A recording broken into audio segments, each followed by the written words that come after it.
Bonjour à tous, je suis super content de vous retrouver. Aujourd'hui, je vous présente D5 Render, qui est un logiciel de rendu qui va se coupler à plusieurs logiciels. Alors moi, je l'utilise dans le cadre de mes projets avec le logiciel SketchUp. Mais sachez que D5 Render, eh bien, on va pouvoir le télécharger pour des logiciels comme SketchUp. Il marche aussi pour 3ds Max, Rhino, Blender, Revit et Archicad. Donc, D5 Render, eh bien, il est gratuit.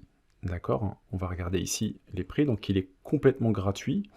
Euh, il a une partie payante aussi, 360 $ par an et 38 $ par mois.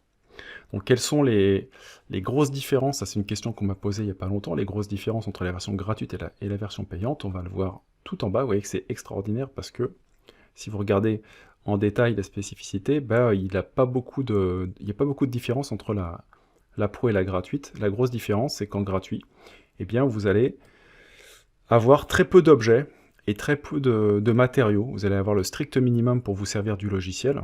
Et donc, la force de ce logiciel, bah, c'est la quantité assez incroyable de matière et d'objets. Mais très honnêtement, pour quelqu'un qui n'a pas envie d'investir et qui veut juste essayer le logiciel, vous allez voir, vous pouvez déjà faire des projets professionnels. Donc, euh, avec D5 Render, ben, on a des rendus très pro. Vous voyez qu'au niveau de la galerie, tout ça, ça a été fait avec le logiciel de rendu, D5 Render. Et puis, donc après, on ne sait pas si ces projets-là ont été faits avec SketchUp ou Archicad ou autre, mais en tout cas, c'est le moteur de rendu qui fonctionne plutôt très bien. Au niveau des spécificités, et ça c'est hyper important, déjà, les gens qui sont sur Mac pourront pas l'utiliser. Bon, faudra avoir Windows 10. Et puis, en configuration minimum, il faudra une carte graphique type GeForce GTX 1060.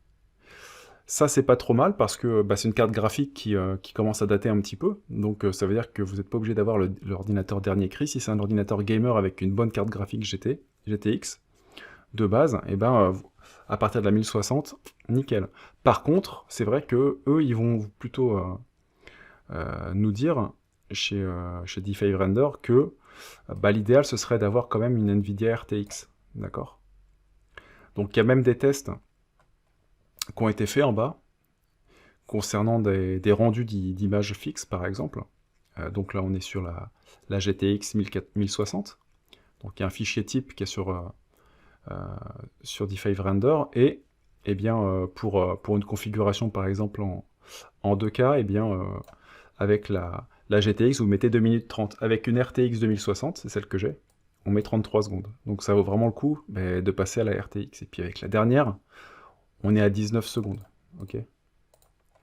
Donc ça, c'est plutôt génial. Donc Windows, et puis une très bonne carte graphique, en tout cas une carte graphique assez récente. Ensuite, au niveau du téléchargement du logiciel, il faudra d'abord télécharger la version, l'installeur, et puis si vous n'avez pas le moteur de rendu, le moteur Unreal Engine qui est installé, eh bien, il faudra l'installer en plus. Alors moi je ne l'avais pas installé, à l'installation on m'a demandé de le télécharger, ça prend pas longtemps, donc je l'ai fait l'installation dans la foulée. Donc l'installeur, très important. Et petit 2, il faudra aussi télécharger la barre d'outils. Donc le convertisseur, ce qu'on appelle le D5 Converters, qui s'applique à votre logiciel. Donc si c'est SketchUp, et ben ça sera ici. 3ds Max, Archicad ou autre. Voilà. Donc ça, c'est pour la partie téléchargement. Ensuite, il y a l'installation, bien sûr. Et une fois que vous avez installé D5 Render, il suffit d'ouvrir votre logiciel. Ici SketchUp par exemple, et là vous avez la barre d'outils. Voilà. Et votre barre d'outils, ici, vous permet de faire tout de suite un rendu dans D5. Donc on va appuyer sur lecture. Voilà. Donc j'ai le logiciel qui se lance. Alors l'idéal c'est d'avoir 2 écrans avec ce type de logiciel. Là on me dit, alors est-ce que cliquer sur OK pour créer un nouveau projet, ou Select File pour réassocier un fichier D5 Render avec ce fichier-là. Non, moi j'ai pas encore de fichier de rendu par rapport à ce projet-là, donc je crée un nouveau fichier. Voilà. Donc ça veut dire que je vais avoir à la fois un fichier D5 Render avec l'extension D5 Render et une extension SketchUp.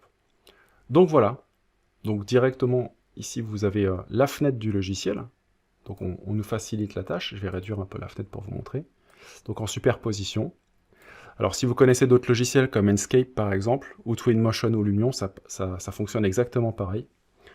Donc vous avez votre fenêtre SketchUp, et puis la fenêtre de rendu, qu'on peut par exemple réduire un petit peu, voilà, comme ceci, tac. Et donc quand je suis dans SketchUp, je vais réduire SketchUp pour vous montrer, en fonction des réglages, hop, je me balade dans SketchUp, et vous voyez que je peux aussi me promener dans D5 Render en temps réel. Donc ça c'est super intéressant, et très classique dans les logiciels qui vont gérer le rendu interactif. Donc on a en rendu interactif, on a V-Ray, on a Enscape, on a Twinmotion, on a Lumion, on en a plein. Donc ça gère le rendu interactif. Donc c'est pour ça que l'idéal c'est d'avoir avoir deux écrans. Donc encore une fois, il est 100% gratuit, c'est vraiment impressionnant. Tout ce qu'on peut faire avec, rien que la navigation, elle est bluffante. Et je peux tout de suite exporter une image. Donc là, hop, je vais mettre le moteur de rendu en plein écran. Donc je peux dézoomer. Là, vous avez les paramètres d'environnement, donc on peut jouer sur les heures de la journée, vous voyez, avec la position du soleil. Très pratique pour passer en mode jour et en mode nuit. Le moteur de rendu, lui, va automatiquement gérer l'exposition automatique. Donc quand vous êtes en mode nuit, c'est toujours lumineux, on ne vous laisse jamais dans le noir total. Et puis quand vous avez une lumière assez vive, eh bien, on va jouer aussi sur l'exposition, voilà, le taux de contraste, ce qui fait que vous avez toujours des projets. Bon là c'est une maison qui est ouverte, mais il y a toujours les murs qui sont blancs, qui sont clairs, et ça c'est super pratique pour les projets. Donc là il y a l'environnement, vous avez aussi ce qu'on appelle les fonds HDRI, c'est pareil, ceux-là ils sont gratuits, hop, ils sont fournis d'office. Donc vous avez pas mal de paramétrage.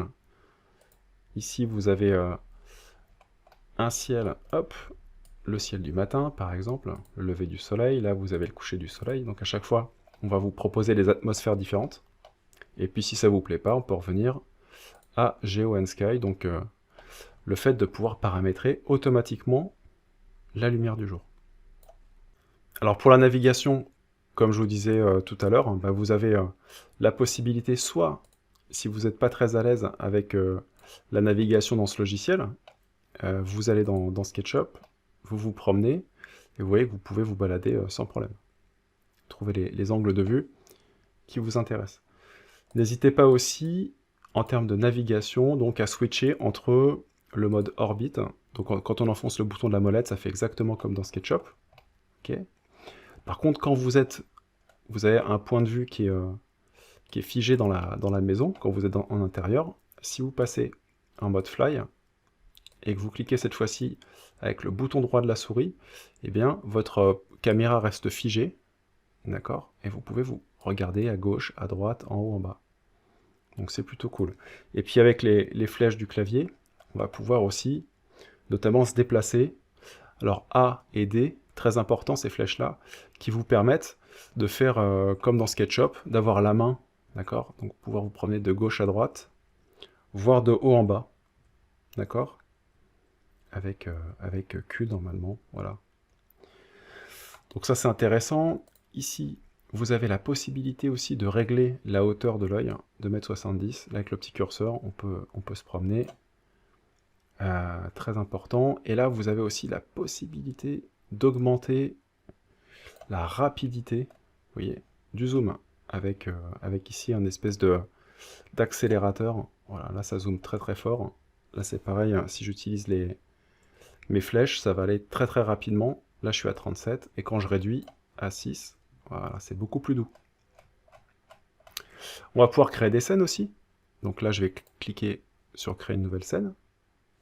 Je bouge ma caméra, on zoom, par exemple ici, en mode orbite. Paf. Je vais venir faire un zoom au niveau de ma télé. Voilà. Et là, je crée une nouvelle scène. Avec le petit plus. Voilà. Et quand on clique sur scène 1, on a le point de vue de base, la scène 2. Donc je vais pouvoir faire jouer comme ça eh bien, la position de ma caméra, la position du soleil. Donc on peut mémoriser plusieurs caméras, vous voyez. Hop, avec différents différentes ombres et de lumière. Ok, et on peut jouer aussi, bien sûr, avec les matériaux.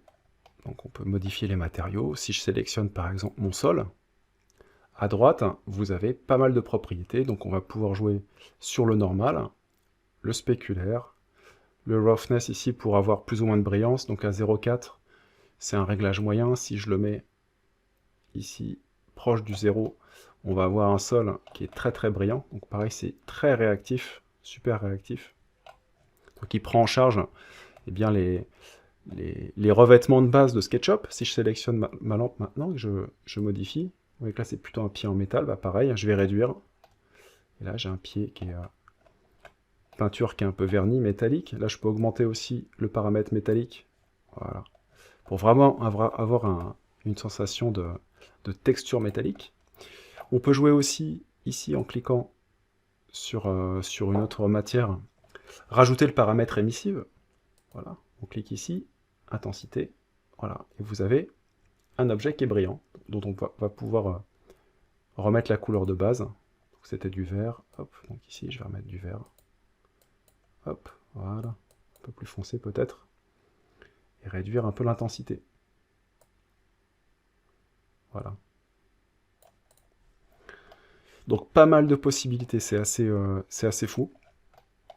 Donc je vais sélectionner sur mon parquet, je vais remettre une brillance moins importante. Je vais vous montrer la suite. On peut aussi, ici dans la partie Assets, eh bien, avoir en ligne une bibliothèque de textures qu'on va pouvoir utiliser. Si je veux changer de sol, par exemple, c'est possible. Donc il suffit tout bêtement de cliquer sur une matière. On va cliquer là, par exemple, voilà, sur cette matière. Alors faites attention, il y a des matières où il y a marqué Pro, donc là, ça ne sera pas possible de la télécharger. Par contre, ici, on peut télécharger. Alors c'est un petit peu long, en fonction des matériaux.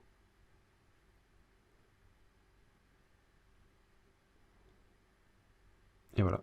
Et donc, pour appliquer la matière, c'est simple, je clique dessus, je viens survoler l'élément qui m'intéresse, par exemple l'abat-jour, on aura un abat-jour en bitume, c'est pas grave. Pour le test, c'est très bien. Et voilà, c'est appliqué, et on a bien les matériaux qui sont super détaillés. Voilà, donc on a pas mal de choses, on va avoir aussi des objets, modèles. Voilà, donc on a des arbres, on a un peu de tout, on a des fournitures, on a des jouets, on a pas mal de choses. Vous voyez, cette chaise est vraiment bien faite, on va pouvoir l'amener directement. Donc tout ça, c'est gratuit, ça aussi, ça aussi. On va mettre une table au milieu, par exemple. Hop, donc je vais cliquer dessus, voilà. On la télécharge. Et on clique de nouveau dessus pour l'amener dans la pièce. Voilà. Top. Donc là, c'est cool, ça me fait un objet que je vais pouvoir déplacer, contrairement aux objets SketchUp, où je peux intervenir uniquement sur la texture. Donc je sélectionne mon objet, là j'ai des petites flèches, hop, pour promener mon objet le long de l'axe vert, axe rouge et axe bleu. Si je veux remettre mon objet à 0, il suffit d'aller dans la location ici, Z, et remettre 0, hop. Et puis on peut jouer sur les heures de la journée. Si je retourne sur mes scènes, ma caméra prend en charge le nouvel objet que j'ai importé. Et donc voilà pour les assets. Donc c'est la partie qui est un peu délicate parce que après il y a pas mal d'objets payants. Donc c'est vrai qu'on peut être un peu frustré par rapport à ça. Vous avez aussi les particules. Si vous voulez ajouter un effet de vent, de pluie, de fumée, donc voilà, ça c'est géré automatiquement. Et puis pour terminer, une fois que vous avez fait votre présentation, vous avez réglé vos matériaux, et bien on peut passer à l'exportation.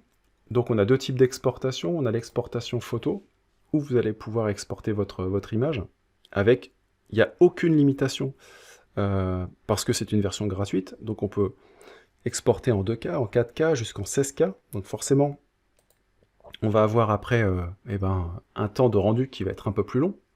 On peut aussi exporter ce qu'on appelle les channels, c'est-à-dire que vous allez avoir votre photo, mais vous allez avoir toutes les couches qui vont vous permettre aussi, la couche alpha, la couche notamment de réflexion, etc., qui vous permet après derrière dans Photoshop de refaire vos retouches photos plus facilement.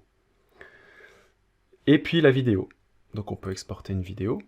Donc en fonction des scènes que j'ai créées, vous voyez qu'ici, par exemple, je me mets là, voilà, première scène, donc je vais faire Add Caméra. C'est vraiment très simple l'utilisation. Je me mets au niveau de ma télé, par exemple, et Add Caméra, voilà. Et là, j'ai une petite vidéo qui va durer 6 secondes, on le voit ici, voilà. Et en faisant lecture, hop, donc on se met sur la scène 1, lecture, voilà. Et on a le chemin qui est pris entre la diapositive 1 et la diapositive 2. Et lorsque vous voulez exporter soit de la photo, soit de la vidéo, il suffit de cliquer sur le bouton de rendu. Voilà, aussi bien pour la photo. Si je clique sur Render, on va me demander de rendre ma photo. On va faire, je vais l'appeler vue 1 par exemple. Et enregistrer. Donc là, la qualité sera pas super top, mais si c'est pour faire des essais, c'est très bien. Donc comptez à peu près en moyenne entre 1 minute jusqu'à, ça peut durer un quart d'heure pour des grosses photos avec des grosses résolutions, mais c'est largement acceptable comparé à des logiciels comme V-Ray par exemple, ou d'autres comme TheaRender qui vont être plus fins au niveau du rendu, mais qui vont vous demander beaucoup de patience. Voilà, donc le rendu est terminé. Il est vraiment de très bonne qualité. C'est vraiment un rendu qui est propre, pro. Il n'y a pas de copyright, il n'y a pas le petit logo des 5 renders. C'est vraiment gratuit. Donc pourquoi pas, faut pas s'en priver. Donc voilà pour cette petite découverte du logiciel. Si vous souhaitez apprendre plus de choses sur SketchUp ou d'autres moteurs de rendu comme Enscape par exemple, eh bien sachez que vous allez pouvoir me retrouver sur le site tuto.com où j'ai toutes mes formations, notamment des formations assez longues, des grosses formations sur SketchUp pour pouvoir apprendre à fond le logiciel et vous perfectionner. N'hésitez pas à vous abonner à ma chaîne et moi je vous dis à très bientôt pour de nouvelles aventures avec SketchUp.